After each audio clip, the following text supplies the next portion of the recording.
I ended up half naked in front of the high school football coach. It was my senior year, and me and my best friend were both dating boys on the football team. We decided it would be fun and exciting to venture out of her house and meet up with them for our very first two-man. Our school was half boarding school, half day school. My friend and I were both day schoolers, but both of the boys were boarders. We correctly assumed that these two boys' parents were not going to be writing them an email so that they could leave at 11 p.m. at night on a Friday. So we came up with a plan. We were going to park across campus and have the boys walk out to meet us, so if their dorm parent called and was trying to find them, they could hustle back to where they were supposed to be. This way the boys weren't leaving campus and we were not going to their dorm, so technically we weren't breaking any rules. The perfect plan, kind of. Once we arrived and parked and were waiting for the boys, me and my friend realized we made a huge oversight. There were two of us, two boys, and only one car. And while this might be some people's cup of tea, me and my friend did not want to have a foursome or be inches away from each other when we were each hooking up with our respective guy. We were close, but not that close. Rather than completely ditch, I decided to come up with a new plan.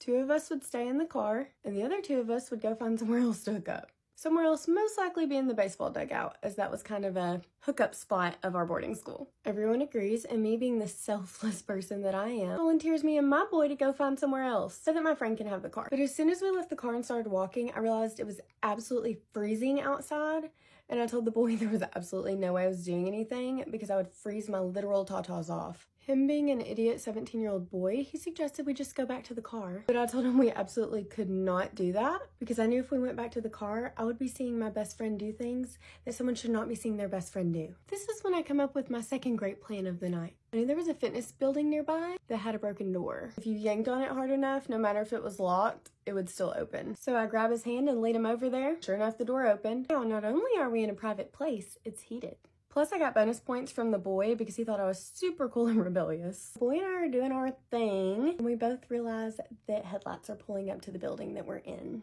Here I am in this hotel-sized gym in my underwear with a half-naked boy on top of me, absolutely frozen in fear. The headlights turn off, and we hear someone with their keys jangling headed straight for the door. Now, unlike me, this boy taps straight into flight mode. He is scrambling to throw his shoes on, his clothes on, while I lay there half-naked on the ground, completely frozen still. Then the boy starts frantically looking around the room when he spots his escape, a back door. He proceeds to run as fast as he can, shirt inside out, socks in hand, completely without looking back. Just left me there to fend for my freaking self. Right then is when I realized I'd completely disassociated from reality. If I did not get up and move right then, not only was I going to be found in a place I'm not supposed to be, I was going to be found in a place I'm not supposed to be, half naked. When I hear the keys turning in the lock, I realize there's not enough time to follow that boy out that door that has long since closed behind him without someone seeing me run across the room. So I snatch my clothes and my shoes off the floor. The door opens to a little laundry room where they can wash the uniforms for the school. So I run in there and I dart behind the washing machine just as someone starts walking in the main entrance. I throw on my clothes as quietly as possible and in record speed as someone is walking into the bathroom that's directly next to the room that I'm hiding in. At this point, I'm thinking I'm gonna be okay.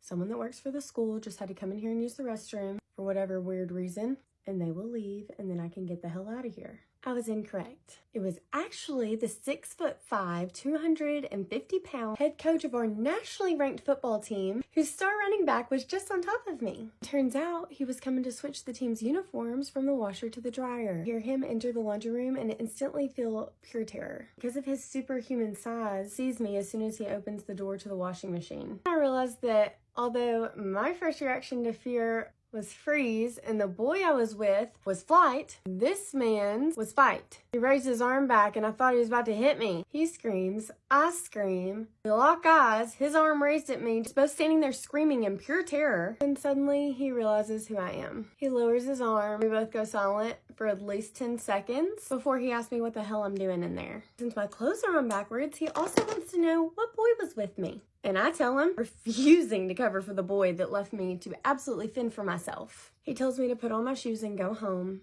And I run to my friend, screaming, crying, knowing that my parents were going to get called and I was going to be expelled.